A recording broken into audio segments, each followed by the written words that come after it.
Last part में Ichigo इकाकू को हरा देता है, जिसके बाद इकाकू उसे वार्न करता है कि उसे दुआ करनी चाहिए कि उसका सामना ज़राकी से ना हो। आगे फाइट को फिनिश करने के बाद इचिगो गांजू को ढूंढने जा रहा था, पर अब उसे डर लगने लगा है कि कहीं वो मर ना गया हो। पर उससे बड़ी मुसीबत ये थी कि वो रास्ता ही भूल गया है। अब मैं क्या करूं? गांजू!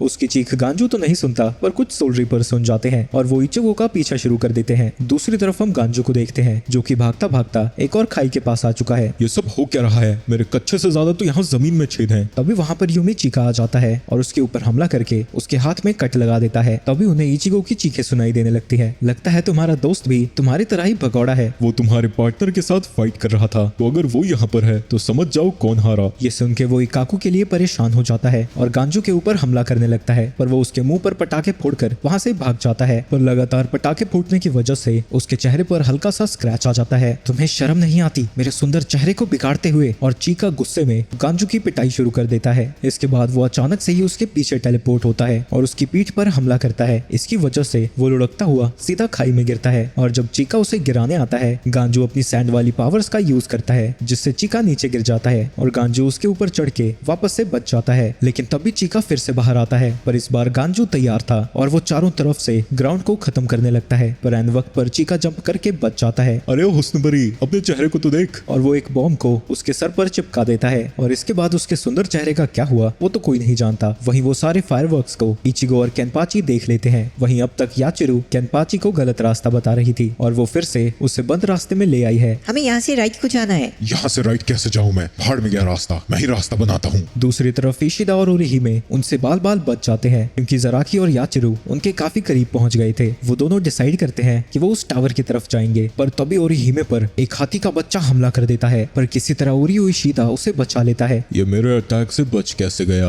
वहीं ओरिहिमे भी कंफ्यूज थी कि वो इतनी तेजी से कैसे मूव कर पा रहा है। जिरोबो फिर से उनके ऊपर हमला करता है, जिससे वो दोनों बच तो जाते हैं, पर ओरियो लुढ़कता हुआ नीचे गिरने लगता है और ओरिहिमे उससे लड़ने के लिए अपनी हेयर पिन्स में से सुबाकी को बाहर निकालती है। वो जिरोबो के ऊपर हमला तो करने जाता है, पर वो एक ही स्लैग से उसे बीच में से काट देता है। तुम्हारा दिमाग खराब है, तुम्हारी हिम्मत कहाँ गई? ये सब तुम्हारे डर की वजह से हुआ है। इसके बाद जिरोबो ओरिहिमे के पास आता है। ये बैटल फील्ड है, यहाँ पर हिचकिचाने में जान जाती है। लेकिन तभी उसके पास से एक तीर जाता है और हम देखते हैं कि वो हमला ओरियो ने किया था। तुम हिचकिचाने की बात कर रहे थे ना, तुम्हें मारने में मैं जरा भी नहीं हिचकिचाऊंगा। दूसरी तरफ रुकिया बाहर देखती है कि हानाटारो उसी की तरफ आ रहा था। मैं पहले वहाँ पर उनका ध्यान रखता था और साफ सफाई करता था, मुझे लगता है वहाँ भी सफाई की जरूरत है। सुन बे चूजे, अगर मरना नहीं चाहता तो निकल जा यहाँ से। वहीं इचिगो चारों तरफ से सोल रीपर से घिर चुका है। वो एक साथ मिलकर उसके ऊपर कूद जाते हैं, पर इचिगो फिर भी उनसे बचकर वहाँ से निकल जाता है। वहीं जिरोबो जब बो एंड एरो को देखता है, वो समझ जाता है कि ओरियो एक क्विंसी है। ओरियो के पास तो एक बो है, पहले उसके पास ये नहीं था और उसका स्पिरिचुअल प्रेशर भी पहले से बहुत ज्यादा है। तो क्या इसका मतलब वो इतने समय से खुद को ट्रेन कर रहा था? एक क्विंसी के साथ मुझे लड़ने का मौका मिल रहा है, ये तो सच में कमाल का है। आओ मैं तुम्हें अपने जान पाक्टो की शिकाई फॉर्म दिखाता हूँ। उसकी जान पाक्टो की शिकाई फॉर्म उसकी स्वॉर्ड को छोटी छोटी ब्लेड्स में बांट देती है, जो कि हवा में आसपास उड़ती रहती है। देखता हूँ चिलगोजे तू इसे कैसे हराता है। पर अगले ही पल में ओरियो ने उसके सारे ब्लेड्स को तोड़ दिया था। वो फिर से अपनी स्वॉर्ड को बाहर निकालता है, पर ओरियो इस बार उसकी स्वॉर्ड को तोड़कर उसके हाथ को भी इंजॉय कर देता है। इसके बाद हम 12th डिवीजन के कैप्टन मायूरी को देखते हैं। तुम्हें उन सबको जिंदा ढूंढना है और मेरे पास लेकर आना है, वो रिसर्च में बहुत काम आने वाले हैं। तभी नीमो के पास एक ब्लैक बटरफ्लाई आती है, जिससे उसे पता लगता है कि काकू को किसी ने हरा दिया है और उसकी अभी मरहम पट्टी चल रही है। ये कैसा रेयोका है जिसने काकू को हरा दिया? इसके बाद हम इचिगो के ग्रुप के बाकी के लोगों को देखते हैं। जिरोबो की डर के मारे फटी पड़ी थी, पर उसका घमंड उसे पीछे नहीं हटने देता। पर तभी ओरियो उसकी पैरों के पास 2 एरोस मारता है। तुम अगर पीछे नहीं हटे तो मुझे तुम्हें मारना ही होगा। नहीं, मैं क्विंसी से नहीं हार सकता, ऐसा कैसे हो सकता है? तभी अचानक से वो घूमकर ओरिहिमे पर हमला करने जाता है, पर ओरियो इंस्टेंटली उसके सामने आ जाता है। मुझे पता था तुम ऐसी ही कोई घटिया हरकत करोगे। जिसके बाद वो जिरोबो पर अपनी एरो को शूट कर देता है, जिससे वो उड़ता हुआ पीछे जाता है। लेकिन ओरियो ने उसे मारा नहीं था, उसने बस उसकी सोल चेन सोल स्लीव को डैमेज किया है, जिससे वो अपनी स्पिरिचुअल एनर्जी को ढंग से कंट्रोल नहीं कर पाएगा और कुछ समय बाद वो सोल रीपर नहीं रहेगा। दूसरी तरफ हम गांजू को देखते हैं, जो कि काफी सारे सोल रीपर से भाग रहा था। तभी उसके सामने इचिगो भी आ जाता है, जिसके पीछे भी सोल रीपर्स पड़ रखे हैं। ए गांजू,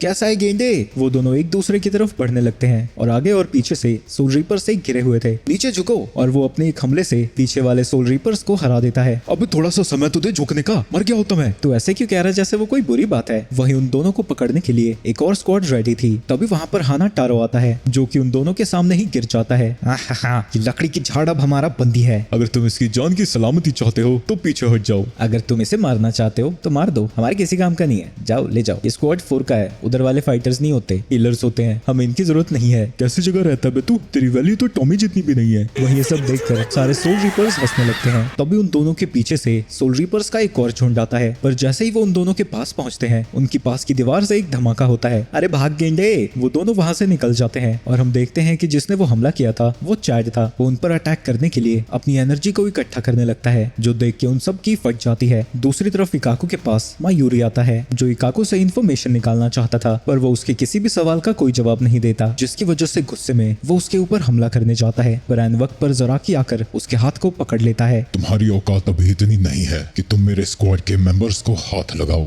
तुम्हारी स्क्वाड के कैप्टन यहाँ पर हैं, मुझे इंटेरोगेट करने की कोई जरूरत नहीं है। उसके जाते ही वो ज़राकी को सारी चीजें बता देता है। क्या वो ताकतवर है? बहुत ताकतवर है, पर उसकी ताकत बढ़ रही है, तो शायद जब वो आपसे मिलेगा वो पहले से भी ज्यादा ताकतवर होगा। जिसके बाद वो ज़राकी को इचिगो का हुलिया भी बता देता है। दूसरी तरफ हानाटारो उन दोनों को अपना नाम बताता है। ये कैसा घटिया नाम है? तेरे माँ बाप भी तुझसे नफरत करते थे। ओए गेंडे, तू इसको लेके क्यों आया? इसके बाद वो दोनों मिलकर रुकिया को बचाने का प्लान बनाने लगते हैं। क्या आप रुकिया कुचकी को बचाने वाले हैं? वहाँ सिक्योरिटी बहुत ज्यादा है, पर मैं एक सीक्रेट रास्ता जानता हूँ। दूसरी तरफ ज़राकी जब से यह आर्क शुरू हुआ है तब से भाग ही रहा है, लेकिन अब वो इचिगो से लड़ने के लिए काफी ज्यादा एक्साइटेड है। इसके बाद हानाटारो उन दोनों को गटर के रास्ते से लेकर जा रहा था। ये रास्ता सिर्फ स्क्वाड 4 ने बनाया है ताकि वो सबकी नजरों से बचकर बैटलफील्ड में जाकर अपने साथियों को हील कर सकें, और हम इस गटर को साफ भी करते हैं। तुम्हें बस साफ सफाई के लिए रखा है। अब तो मुझे भी बुरा लग रहा है यार। तुम हमारी मदद क्यों कर रहे हो? मैं भी रुकिया को बचाना चाहता हूँ। इसके बाद हम एक जगह को देखते हैं जहाँ पर सारे स्क्वाड्स के लेफ्टिनेंट इकट्ठा हुए थे। उस बैठियों ने 11 स्क्वाड की चिंता पर चिता बजा दिया है। ये बात सुनकर रंजी वहाँ से कहीं चला जाता है। इसके बाद हाना उन दोनों को बता रहा था कि रुकिया और उसकी दोस्ती कैसे हुई थी। शुरू में तो रुकिया उसके ऊपर भड़क गई थी, पर धीरे धीरे उनकी बातें अच्छे से होने लगी और वो उसे इंसानों की दुनिया के बारे में भी बताती थी। उसकी हर बात में एक इंसान का जिक्र हमेशा होता था। एक दिन रुकिया ने उसे बता दिया कि उसने अपनी सोल रीपर्स की पावर इचिगो कुरोसाकी को दी थी, जिसकी वजह से उसकी भी जान खतरे में आ गई। उसकी वजह से इचिगो को कितनी सारी मुसीबतों से जूझना पड़ा। उसकी बातें सुनकर इचिगो और भी तेजी से आगे बढ़ने लगता है। रुकिया, तुम ये सब क्या कह रही हो? इसमें तुम्हारी नहीं मेरी गलती है। मैं तुम्हें कुछ भी नहीं होने दूंगा। वो सब जब गटर से बाहर निकलते हैं, रुकिया का प्रिजन उनके सामने ही था, लेकिन जब वो आगे जाते हैं उनके सामने रेंजी आ जाता है। ये कौन है? इसका स्पिरिचुअल प्रेशर बहुत ज्यादा है। ये स्क्वाड 6 का लेफ्टिनेंट है। रेंजी यहाँ पर आई। इसके बाद वो दोनों ही आपस में लड़ने लगते हैं। तभी ज़राकी को पता लगता है कि कहीं आसपास लड़ाई हो रही है। दूसरी तरफ फुरियो भी सेंस कर लेता है कि इचिगो की फाइट रेंजी से चल रही है। तभी ओरिहिमे की स्पिरिट्स बाहर आती हैं। परेशान लग रहे हो, क्या हुआ? क्या मधुमक्खियां कहाँ से आई? दूसरी तरफ चैट भी इचिगो की मदद करने के लिए जा रहा था। इचिगो, तुम चाहे कितने भी स्ट्रॉन्ग हो गए हो, तुम रेंजी को नहीं हरा सकते। पर देखो जरा कांचू, उन दोनों की टक्कर बराबरी की लग रही है। तुम आखिर करना क्या चाहते हो? हाँ, मुझे हराने के बाद भी 12 लेफ्टिनेंट्स और बचे हैं, और उसके अलावा 13 कैप्टन्स हैं। जब तक तुम उन सबको हरा नहीं देते तुम रुकिया को नहीं बचा पाओगे। तुम्हें लगता है तुम उन सब से लड़ सकते हो? इससे कोई फर्क नहीं पड़ता मेरे सामने कितने दुश्मन है। जब तक मैं रुकिया को बचा नहीं लेता मैं नहीं रुकने वाला। तभी रेंजी इचिगो को पीछे ढकेल देता है और अपनी स्वॉर्ड की शिकाई फॉर्म को निकालता है। इससे वो इचिगो के ऊपर हमला करता है, जिसके फोर्स की वजह से वो पीछे जाता हुआ एक बिल्डिंग से टकरा जाता है। क्या हुआ? यही थी तुम्हारी ताकत? चलो मैं तुम्हें एक सीक्रेट बताता हूँ। जब लेफ्टिनेंट्स को बाहर की दुनिया में भेजा जाता है, हमारी पावर्स पर लिमिट लगा दी जाती है ताकि हम ज्यादा नुकसान न कर दें। हमारी पिछली फाइट से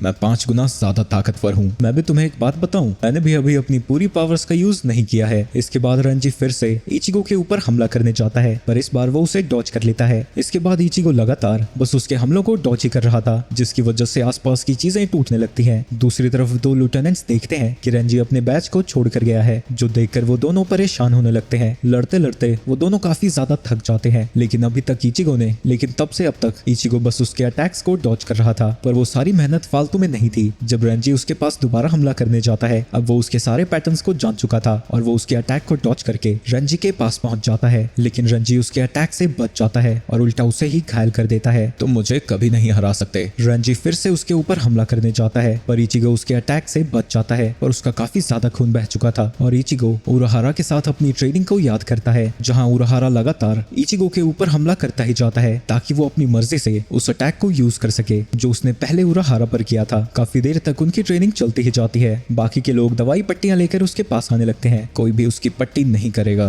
जिसके बाद वो फिर से इचिगो के ऊपर अटैक करने लगता है। है, तुमने तो मुझे निराश ही कर दिया। तुम मुझसे लड़ भी इसलिए रहे हो क्योंकि तुम्हें मरने का डर है। अटैक करते हुए भी मैं तुम्हारे डर को महसूस कर पा रहा हूँ। तुम्हारी तलवार डर से भरी हुई है। जब तुम किसी से लड़ते हो तो तुम्हें उसे मारने के लिए लड़ना है। देखो मेरी तलवार को, ये तुम्हारी जान लेने के लिए तड़प रही है। ये सब देखकर इचिगो डरने लगता है, लेकिन फिर वो खुद को शांत करता है। मुझे भी जान से मारने के लिए हमला करना है। इसके बाद वो दोनों ही एक दूसरे के ऊपर हमला करते हैं और जब उनकी तलवार टकराती है वहाँ एक बड़ा सा धमाका होता है और हम देखते हैं कि उन दोनों के आसपास की जमीन पूरी तरह से कट चुकी थी। ये देख के उरोहारा स्माइल करता है। अपनी ट्रेनिंग को याद करके इचिगो फिर से खड़ा होता है और उसका स्पिरिचुअल प्रेशर धीरे धीरे बढ़ता ही जाता है। इचिगो अभी तक रेंजी को मारने के लिए नहीं लड़ रहा था, तो जब रेंजी उसके अटैक को डॉज करके उस पर हमला करता है, इचिगो एक ही बार में उसकी तलवार को काट देता है, जिसके बाद वो रेंजी पर अटैक करके उसे लात मार के दूर फेंक देता है। रेंजी का काफी ज्यादा खून बह रहा था। अपनी हार की वजह से रेंजी जोर से चिल्लाता है। तभी उसे अपनी आंखों के सामने रुकिया का चेहरा दिखता है। प्लीज रुकिया को बचा लो। इसके बाद हम पास्ट के सीन में देखते हैं कि रेंजी और रुकिया बचपन के दोस्त हैं। वो काफी सारे बच्चों के साथ में रहा करते थे, जहां उन्हें खाने के लिए भी दुकान से चीजें चुरानी पड़ती हैं। जब सारे लड़के चुरा कर भाग रहे थे, रुकिया आकर बुड्ढे को नीचे पटक देती है और उसके सर पर नाचने लगती है। वो सब एक झोपड़ी में साथ में रहा करते थे और जो भी खाना चुराते थे वो सब में बांटते थे। इसके बाद हम उन सबको मार्केट में देखते हैं, जहां उनके सामने एक कैरेज पड़ा था जो कि बहुत ज्यादा चमकीला था। आसपास के लोगों की बातों से पता चलता है कि एक सोल रीपर की गाड़ी है और वो बच्चे बात करते हैं कि वो भी एक दिन सोल रीपर बनेंगे। वो सोल रीपर जब बाहर आता है, रुकिया बेहोश हो जाती है। लगता है तुम भूखी हो, तभी मेरे स्पिरिचुअल प्रेशर की वजह से तुम बेहोश हो गई। जिसके बाद वो सोल रीपर उन्हें कुछ खाने को देता है और वो दोनों भी मन बना लेते हैं कि वो भी सोल रीपर्स बनेंगे। रंजी कुछ समय में कीडो बनाने लगता है, पर रुकिया का कीडो उससे भी ज्यादा बड़ा था। इसके बाद हम उन दोनों को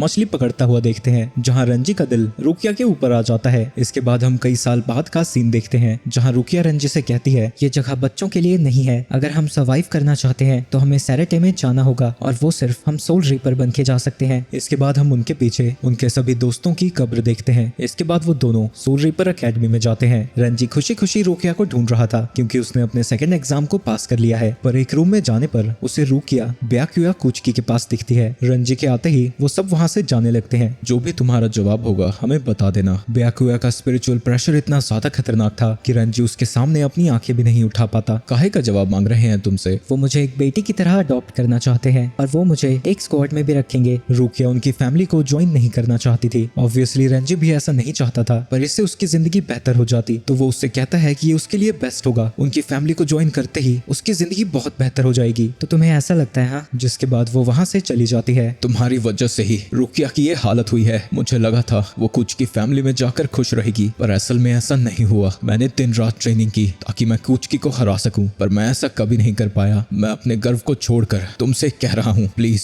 रुकिया को बचा लो। इचिगो का भी खून इतना ज्यादा बह गया था कि वो भी बेहोश हो जाता है। गांजू इचिगो को उठाकर उसे टनल्स में लेकर जाता है, जहाँ हाना उसे हील करने लगता है। दूसरी तरफ रंजी को भी सोल रीपर्स ले गए हैं, पर उसका इलाज ढंग से करने के लिए स्क्वाड 4 को अभी बुलाना है। तभी वहाँ पर ब्याक्युया आता है। इसे ट्रीटमेंट देने की कोई जरूरत नहीं है, इसने रूल्स ब्रेक किए हैं। ये अकेले ही लड़ने चला गया, ऊपर से हार गया, इसे जेल में डाल दो। ये सुन के मोमो उसके ऊपर भड़कने लगती है, पर कीरा उसे रोक देता है। वो एक कैप्टन को गुस्सा नहीं दिला सकते थे और वो दोनों झुककर उससे माफी मांगते हैं। इसके बाद वहाँ जिन आता है। स्क्वाड 6 का कैप्टन कितना डरावना है। फिक्र मत करो, मैंने स्क्वाड 4 को यहाँ बुला दिया है। उन दोनों के जाने के बाद वहाँ पर कैप्टन तोशिरो हित्सुकाया आता है, जिसे देखकर मोमो डर जाती है और उसके ऊपर चिल्लाने लगती है, जिन से थोड़ा संभल कर रहना। मैंने इसकी आइजन से कुछ बातें सुनी थी, हम उन दोनों पर भरोसा नहीं कर सकते। इसके बाद हम सभी कैप्टन्स की मीटिंग देखते हैं और वो सब लोग कैप्टन कमांडर के सामने खड़े थे। सिचुएशन बद से बदतर होती जा रही है, तो मैं तुम सबको परमिशन देता हूँ। तुम अपने जान पाक्तों की पूरी पावर्स का यूज कर सकते हो और लेफ्टिनेंट से लेकर जितने भी मेंबर्स हैं उन सब का इस्तेमाल कर सकते हो। चाहे तुम्हें कुछ भी करना पड़े, उन सबको मेरे पास पकड़ कर लेकर आओ। इसके बाद हम हाना को देखते हैं, जो कि अभी भी इचिगो की मरहम पट्टी कर रहा है, लेकिन तभी वो होश में आ जाता है। मुझे जल्दी जाना होगा, रुकिया को बचाना है मुझे। लेकिन तभी गांजू पीछे से उसे एक मुक्का मारता है। तुम्हें अभी रेस्ट की जरूरत है। रंजी ने इसके ऊपर इतना खतरनाक हमला किया था, पर इसके कपड़े के अंदर ये मास्क था जिसने इसे बचा लिया। दूसरी तरफ रुकिया गार्ड से पूछती है कि बाहर चल क्या रहा है, तो वो उसे रंजी की कुटाई के बारे में बता देते हैं। दूसरी तरफ रंजी की भी स्क्वाड 4 का एक मेंबर ट्रीटमेंट करके जा रहा था और मोमो अभी भी यही सोच रही थी कि अकेले वो उससे लड़ने क्यों गया। मोमो याद करती है कि वो दोनों किस तरह साथ में ट्रेन किया करते थे। तुम इस नाजुक फूल से लड़कर परेशान हो गए होगे, क्यों ना मुझसे लड़ो। इसके बाद वो दोनों आपस में फाइट करने लगते हैं और वो दोनों ही एक दूसरे की तारीफ कर रहे थे। तभी वहाँ पर रुकिया आती है, जिसे देखते ही रेंजी उसके पास चला जाता है। वहीं सबको परमिशन मिलने की वजह से चारों तरफ भगदड़ मच गई है और थोड़ी देर बाद मोमो को भी पता लग जाता है कि लिeutenants अपने जानपाक्टों के पूरी पावर्स का यूज कर सकते हैं। उन्हें इस सिचुएशन को एक वॉर की तरह ट्रीट करना है। लेकिन मोमो को ये सब अच्छा नहीं लग रहा था क्योंकि उसे लड़ना बिल्कुल नहीं पसंद। तो शायद सोल रिपर नहीं बनना था, घर पे बर्तन मांझ। वो अपनी टेंशन का समाधान करने के लिए कैप्टन आइजन के पास जाती है और हमें पता चलता है कि मोमो उसकी लिeutenant है। तुम फिक्र मत करो, मैंने और कुछ कैप्टन्स ने कुचकी से बात की थी। वो जैसे ही ठीक हो जाएगा वापस से अपनी पोस्ट में जा सकता है। मैं आपको डिस्टर्ब नहीं करूंगी, पर मैं क्या यहाँ पर बैठकर बस आपको देख सकती हूँ? बैठ जाओ, मुझे इससे कोई परेशानी नहीं है। ऐसे ही सुबह हो जाती है और आइजन उसे कंबल उड़ाकर वहां से चला जाता है। उसके जाने के बाद हम वहीं पर एक सोल रीपर को खड़ा हुआ देखते हैं। वहीं जब मोमो को होश आता है उसे याद आता है कि आज तो मीटिंग थी, तो वो एक शॉर्टकट को लेकर जल्दी से वहां जाने लगती है। पर तभी उसे कुछ फील होता है और जब वो अपने पीछे के नजारे को देखती है वो जोर से चिल्ला उठती है। कीरा को जब उसकी चीख सुनाई देती है वो जल्दी से उसके पास आता है और उसके साथ कुछ और लिeutenants भी आए थे और ऊपर देखने पर उन्हें पता लगता है कि कैप्टन आइजन की बॉडी दीवार से लटकी पड़ी है। ये सब देखकर मोमो बुरी तरह से रोने लगती है। तभी वहां पर जिन आता है। सच में कितना बुरा हुआ। उसे देखकर मोमो को तोशिरो की वार्निंग याद आती है और उसे लगता है कि आइजन की मौत के पीछे उसी का हाथ है। इसमें तुम्हारा ही हाथ है। और वो सीधा जिन पर हमला कर देती है, पर कीरा आकर उसे बचा लेता है जो कि जिन का लिeutenant है। तुम मेरे रास्ते से हट जाओ। तुमने मेरे कैप्टन पर तलवार तानी है, एक लिeutenant पीछे नहीं हट सकता। वहीं जिन आराम से वहां से जाने लगता है, पर मोमो बहुत गुस्से में थी तो वो अपने जानपाक्टों को रिलीज करके उसके ऊपर हमला कर देती है। लेकिन कीरा ने उसे ब्लॉक कर दिया था और जिन अभी भी निश्चिंत होकर जा रहा है। तुम ये कर क्या रही हो? लेकिन मोमो कुछ भी नहीं सुनती और वो फिर से जिनके ऊपर हमला करने जाती है। मुझे मजबूरी में तुम्हें मारना होगा। जिसके बाद वो भी अपने जानपाक्टों को रिलीज करता है। लेकिन इससे पहले कि उन दोनों की लड़ाई आगे बढ़ती, एन वक्त पर तोशिरो आ जाता है। इन दोनों को ही जेल में डाल दो। और तुम्हें शर्म नहीं आती? ऐसे सिचुएशन में तुम फाइट कर रही हो। तुम्हें सबसे पहले कैप्टन आइजन की बॉडी को नीचे उतारना चाहिए था। इसके बाद उन दोनों को ही जेल में डालने के लिए ले जाया जाता है। मुझे माफ करना, मेरी वजह से तुम्हारा समय बर्बाद हो गया। मुझे ऐसा क्यों लग रहा था जैसे तुम मोमो की जान लेने वाले थे। क्या बात कर रहे हो यार, मैं भला ऐसा क्यों करूंगा? अगर मोमो को एक खरोंच भी आई तो मैं तुम्हारी जान ले लूंगा। डरा रहे हो यार तुम मुझे। वैसे तुम्हें इसकी फिक्र करनी चाहिए कि कोई और ना उसे मार दे। इसके बाद हम गांजो को देखते हैं जिसकी जब आंख खुलती है हाना उसकी गोदी में सो रहा था। साले थूकदान समझ रखा है मुझे, ऐसे कौन सोता है? वो काफी ज्यादा थक गया था। मेरा इलाज करने के बाद उसने तुम्हें हील किया तो थोड़ा तमीज से पेश आ। तभी हाना को होश आ जाता है। मुझे छोड़ दो, मुझे छोड़ दो, मेरे बच्चों को ले जाओ। अबे ओ, किस तरह के सपने देख रहा है? इसके बाद हम चैड और इचिको के पास के सीन को देखते हैं। जब इचिको की कुटाई हो रही थी चैड उसे बचाने आता है। अंकल, आपने मेरे जैसे कपड़े क्यों पहने हैं? हम सेम क्लास में पढ़ते हैं, मैं अंकल नहीं हूँ। ये सब चैड सपना देख रहा था और जब उसकी नींद खुलती है उसे पास से ही लोगों की आवाज आने लगती है और वो लड़ने के लिए तैयार हो जाता है। इसके बाद हम उन्हें तीनों को देखते हैं। ये बाबा जी की बूटी है, इसे खाकर तुम्हारी एनर्जी पूरी तरह से वापस आ जाएगी। अरे ओ, नशीली गोलियां तो नहीं दे रहा? इरादा क्या तेरा? तो हाना उस गोली को थोड़ा सा खाकर दिखाता है। देखो, मुझ में एनर्जी वापस आ रही है।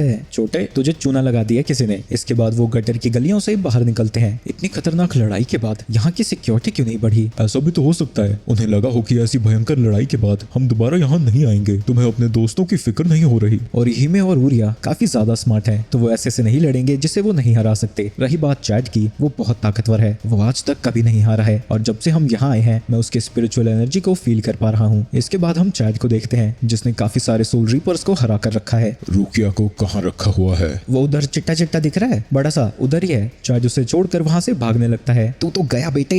लेकिन चैड उसकी तलवार को पकड़कर उसे अपने हाथों से ही मोड़ देता है। माफ कर दो सरकार, माफ कर दो, गलती हो गई। इसके बाद चैड वहां से चला जाता है। वो तीनों सीढ़ियां चढ़ते हुए ऊपर जाने लगते हैं और चैड भी उनके पीछे जा रहा था। इसके बाद हम शिनसुई को देखते हैं। मुझे क्या लड़ाई में उतरना पड़ेगा? तुम यहीं पर मेरा इंतजार करना और जब मैं वापस आऊँ गर्म दूध का गिलास तैयार रखना। कैप्टन, आप बदतमीजी मत कीजिए और अपने मिशन पर ध्यान दो। आखिरकार वो लोग चढ़ते चढ़ते सीढ़ियों को खत्म कर देते हैं और वहां पहुंचते ही उन्हें किसी का खतरनाक सा स्पिरिचुअल प्रेशर फील होने लगता है। वो प्रेशर इतना ज्यादा था कि वो बड़ी मुश्किल से अपने पैरों पर खड़े हो पा रहे थे। इसके बाद हम केनपाची जराकी को देखते हैं। इसके बाद हम मोमो को देखते हैं जिसके पास रेंगोकू आती है। तुम्हें कैप्टन पर अपनी तलवार नहीं उठानी चाहिए थी। मैं चाहकर भी तुम्हारी मदद नहीं कर सकती। ये लेटर तुम्हारे कैप्टन आइजन ने तुम्हारे लिए लिखा था। जब तक तुम ये लेटर पढ़ोगी मैं मर चुका हूँगा। अगर ये लेटर तुम्हारे तक पहुँच चुका है मैं चाहता हूँ कि तुम सेफ रहो। इसके अलावा आइजन ने उसके बारे में अच्छी अच्छी बातें भी लिखी थी जो पढ़कर वो रोने लगती है। वहीं वो तीनों केनपाची के प्रेशर से दबते ही जा रहे थे। अब लगता है फाइट शुरू होने वाली है। वो तीनों किसी तरह रुकिया की तरफ जाने लगते हैं, पर उन्हें ऐसा लग रहा था जैसे वो 100 किलो वजन के साथ भाग रहे हो। तभी इचिगो अपने आसपास मौत को महसूस करता है और हाना स्पिरिचुअल प्रेशर की वजह से जमीन पर गिर जाता है तो गांजू उसे उठाकर वहां से भागने लगता है। तभी केनपाची के बालों में लगी घंटी बजती है। तो क्या तुम ही हो वो? अगले ही पल इचिगो को ऐसा लगता है जैसे किसी ने उसके सीने में तलवार घुसा दी हो, लेकिन ऐसा कुछ नहीं था। ऐसा उसे सिर्फ जराकी के ब्लडलेस की वजह से लग रहा था। तुम्हारा नाम क्या है? केनपाची जराकी। तभी उसे इकाकू की बात याद आती है कि चाहे कुछ भी हो जाए उसे जराकी से बचकर रहना है। अब हम दोनों लड़ने वाले हैं और मैं चाहता हूँ तू पूरी ताकत का यूज करे। उसके स्पिरिचुअल प्रेशर को अंदर रुकिया भी फील कर पा रही थी और उसे यकीन हो जाता है कि वो इचिगो है। प्लीज इचिगो, अपनी जान बचाकर यहाँ से चले जाओ। तब इचिगो को याद आता है कि ओरोइची ने उससे कहा था कि चाहे कुछ भी हो जाए उसे एक कैप्टन से नहीं लड़ना है। इचिगो जब पीछे देखता है उन दोनों की हालत सिर्फ उसके स्पिरिचुअल प्रेशर से ही बुरी थी। अरे तुम्हारे दोस्त तो नीचे गिरे हुए हैं। जब तक याचिरू ने बोला नहीं था इचिगो को पता भी नहीं चला था कि वो उसके कंधे पर है। इसके बाद याचिरू कूद के वापस से जराकी के पास आ जाती है और हमें पता चलता है कि वो जराकी की लेफ्टिनेंट है। गांजू, तुम यहाँ से चले जाओ और किसी तरह रुकिया को बचाओ। और वो अपनी तलवार निकालकर उससे लड़ने के लिए तैयार हो जाता है। तुम तो बहुत कमजोर लग रहे हो, हमारी फाइट थोड़ी इंटरेस्टिंग होनी चाहिए, तो तुम मुझ पर पहला हमला कर सकते हो। मैं ऐसे हमला नहीं करने वाला, तुम भी अपनी तलवार बाहर निकालो। सुन बे संतरी मुर्गी, तुझे लगता है कि तू मेरे सीने पर खरोच भी ला सकता है, और अगर तू ले आया तो तू जिसे बचाने आया है बचा पाएगा। तो इचिगो उसके ऊपर हमला करने जाता है। दूसरी तरफ गांजू और हाना रुकिया की तरफ जा रहे थे। हम उसे केनपाची से लड़ने नहीं दे सकते। स्क्वाड 11 में केनपाची उसे नाम दिया जाता है जो कि सबसे खतरनाक होते हैं। वो सबसे ज्यादा ताकतवर सोल रिपर होते हैं जिन्हें लड़ाई से बढ़कर कुछ नहीं पसंद, और चाहे उन्हें जितनी मर्जी बार काट दिया जाए वो कभी नहीं मरते। दूसरी तरफ हम इचिगो को देखते हैं जिसकी तलवार जराकी के सीने पर ऐसे पड़ी थी जैसे वो प्लास्टिक की बनी हो और उल्टा उसी के हाथ से खून बह रहा था। तुमने मुझे निराश किया है। क्या तुम में इतनी ही ताकत थी? तुम जानते हो तुम्हारी तलवार मुझे क्यों नहीं काट पाई? क्योंकि हमारे स्पिरिचुअल प्रेशर में जमीन आसमान का फर्क है। मुझे यकीन नहीं होता कि मैं इतने समय से तुम्हें ढूंढ रहा था। इसके बाद वो इचिगो के ऊपर हमला करने जाता है। दूसरी तरफ हम चैड को देखते हैं। तभी उसके सामने उससे भी बड़ा सोल रिपर आ जाता है जो कि लेफ्टिनेंट के डायरेक्ट नीचे है। इसके बाद वो अजीबोगरीब तरीके से अपना इंट्रोडक्शन देने लगता है, लेकिन उसकी नौटंकी से चैड परेशान हो चुका था और वो उसे एक मुक्के में ही हरा देता है। पहले मैं एक दिन में सिर्फ 2 ब्लास्ट कर सकता था, पर अब मैं 5 हमलों के बाद भी थका नहीं हूँ। तुमने सच में कमाल कर दिया, एक पंच में हरा दिया उसे। इसके बाद शिनसुई उसे अपना इंट्रोडक्शन देता है और बताता है कि वो स्क्वाड 8 का कैप्टन है, लेकिन अभी तक ऊपर से फूल गिर ही रहे थे। मेरी प्यारी ननाओ,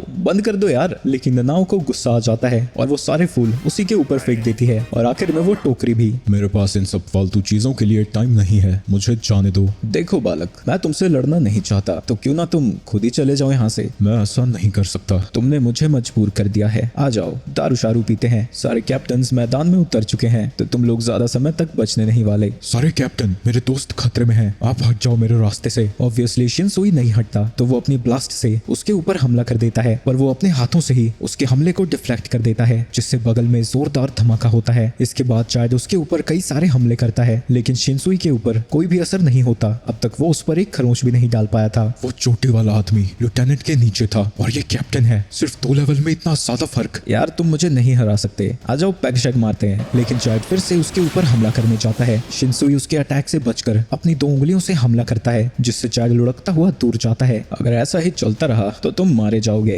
रुकिया तो बस थोड़े समय के लिए वहाँ थी, इतनी जल्दी तुम्हारा रिलेशन कैसा हो गया जो तुम उसके पीछे जान देने पे पड़े हो? तुम सच कह रहे हो। मैं यहाँ पर रुकिया के लिए नहीं, इचिगो के लिए आया हूँ। वो रुकिया को बचाना चाहता है। इतना मेरी जान दांव लगाने के लिए काफी है। लगता है मुझे तुम्हारी जान लेनी ही होगी। फिक्र मत करो इचिगो, चाहे मुझे अपनी जान ही देनी पड़े, पर मैं इसे जरूर हराऊंगा। और वो इचिगो के साथ किए हुए अपने प्रॉमिस को याद करता है। चाइल्ड चुपचाप खड़ा था और 2 बंदे उसकी पिटाई किए जा रहे थे। तभी वहाँ पर इचिगो आ जाता है और वो उन दोनों को पीट देता है। यार हर बार तुम पिटते क्यों रहते हो? अगर मैं नहीं आता वो तुम्हारी क्या हालत करते? वैसे ही लड़ो ना जैसे मुझे बचाते वक्त लड़े थे। मैं कभी भी अपनी ताकत का अपने लिए इस्तेमाल नहीं करता। मैंने ये अपने दादाजी से प्रॉमिस किया था। वहीं उन गुंडों में से एक का फोन वहीं पर नीचे गिरा था जिसके जरिए वो सारी पलटन उनकी बातें सुन रही थी। इसके बाद हम पास्ट का सीन देखते हैं जब वो मैक्सिको में था। उसके पेरेंट्स की मौत हो गई थी और वो इतना ज्यादा गुस्सैल था कि जब उसे हल्का सा भी गुस्सा आता था वो उन्हें बुरी तरह से पीट देता था। इसके लिए उसके दादाजी उसे डांटते थे। प्रेजेंट में जब चैड कहीं जा रहा था एक बंदा उसके सर पर एक बड़ा सा पत्थर मार देता है और वो उसे अपने ठिकाने पर ले जाते हैं जहाँ पर चैड के सामने उन गुंडों का बॉस बैठा हुआ था। ये लॉकेट तुम्हारे लिए जान से प्यारा है ना, तो अगर मैं इसे काट दूं तो क्या तुम भी मर जाओगे? वहीं चैड ने जिन लोगों को मारा था अब वो एक साथ आए थे और चैड को बुरी तरह से पीट रहे थे। तभी उसके दादा ज्यादा उनके सामने आ जाते हैं, पर वो कुछ करते नहीं, बस चुपचाप मार खाते रहते हैं। उनका मन भरने के बाद वो लोग चले जाते हैं। तुम्हारा शरीर इतना ज्यादा बड़ा है और तुम्हारी ताकत भी कमाल की है। तुम्हें इस ताकत का दूसरों के लिए इस्तेमाल करना चाहिए। इस घटना के कुछ समय बाद उसके ग्रैंडफादर की मौत हो जाती है और तभी उसने कसम खाई कि वो अपने लिए किसी पर हाथ नहीं उठाएगा। तभी वहाँ पर इचिगो आ जाता है और एक किक मार के बॉस को नीचे गिरा देता है और वो उसी का फोन निकालकर एम्बुलेंस को कॉल करता है। यहाँ पर ब्रिज के पास एम्बुलेंस की जरूरत है। तुम्हें क्या लगता है, हाँ तुम अपने दोस्त के लिए एम्बुलेंस बुला लोगे और हम तुम्हें बुलाने देंगे? अच्छा, कितने लोग इंजर्ड हैं? 1 2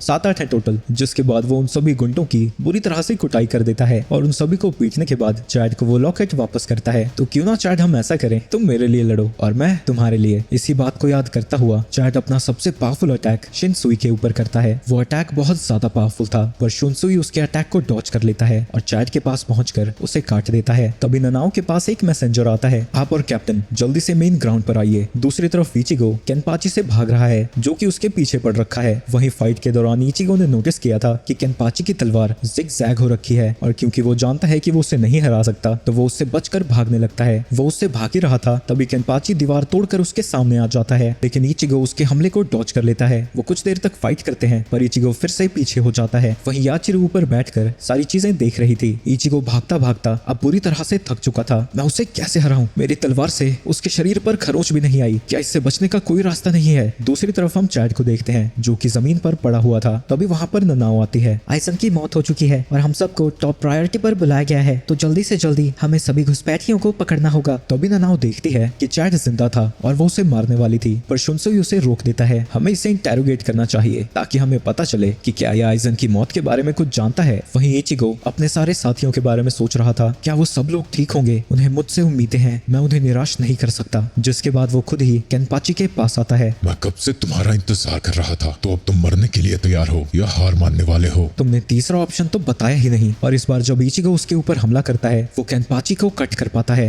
ये हुई ना कुछ बात, ऐसे ही लड़ते रहो। इसके बाद हम 3 कैप्टन्स को देखते हैं जो कि आइसन की बॉडी के सामने खड़े थे। ये आइसन की असली बॉडी है, वो सच में मर चुका है। वो दोनों कैप्टन्स वहां से जा ही रहे थे तभी उनके लिeutenants उनके सामने आते हैं। अब आगे हमें क्या करना है? जिसने भी आइसन को मारा है हमें उन्हें खत्म करना है। दूसरी तरफ ज़राकी अपने हाथ से ही उसकी तलवार को पकड़कर इचिगो को अपनी तरफ खींचता है और उसके अंदर तलवार घुसाने वाला था, पर इचिगो उसके हमले को डॉज कर लेता है। उसके हमले को डॉज करने में उसके बालों में लगी घंटियां इचिगो की मदद कर रही थी। तुम देख ही सकते होगे मेरी एक आंख पर पट्टी लगी है और मेरे बालों में ये घंटियां। क्या तुम जानते हो ऐसा क्यों है? ताकि मेरे अपोनेंट को पता रहे कि मैं कहां से आने वाला हूं और फाइट में मुझे मजा आए। तुम अभी तक लड़ाई को सीरियस नहीं ले रहे। जान पाक्टो को कब रिलीज करने वाले हो? तुम्हें पता है ना मेरी तलवार अब तुम्हें काट सकती है। मेरी जान पाक्टो ऐसी ही है, इसका कोई नाम नहीं है। ये मेरी स्वॉर्ड की रिलीज्ड फॉर्म ही है। यानी इससे ज्यादा तुम अपनी ताकत नहीं बढ़ा सकते। तुमने क्या समझ रखा है मुझे? मेरी तलवार इसलिए नहीं सील होती क्योंकि मेरा स्पिरिचुअल प्रेशर बहुत ज्यादा है, तो मैं इसे सील ही नहीं कर पाता। इसलिए मैं लड़ाई की शुरुआत में अपनी तलवार की पूरी ताकत का यूज नहीं करता ताकि मैं उसे थोड़ा एंजॉय कर सकूं। तभी ज़राकी अपनी तलवार को इचिगो की तलवार के आर पार कर देता है और इचिगो को घायल कर देता है। इसकी वजह से इचिगो की तलवार फिर से